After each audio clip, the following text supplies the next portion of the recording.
Party ఫిరాయింపు 10 మంది ఎమ్మెల్యేలు మారిరు.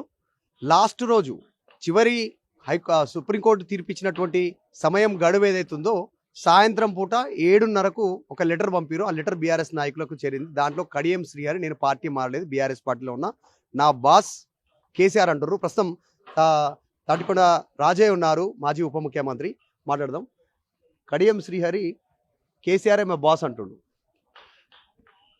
KCR boss అన్నప్పుడు ఆయనకి ఏమైనా నైతిక విలువ ఉండేది ఉంటే ఆయన కేసీఆర్ ద్వారా పొందిన లబ్ధి, అది రాజకీయ లబ్ధి కావచ్చు, ఆర్థికపరమైన లావాదేవీలు కావచ్చు, సమాజంలో గుర్తింపు కావచ్చు, పార్టీలో గుర్తింపు కావచ్చు, అన్ని రకాలుగా అనుభవించి, అందుకనే అంటారేమో నమ్మక ద్రోహం అంటే ఆయన మించిన నమ్మక ద్రోహానికి పరాకాష్ట కడియం శ్రీహరి గారు, నమ్మక ద్రోహానికి ఐకాన్ కడియం శ్రీహరి గారు, నమ్మక ద్రోహానికి ఏమంటారు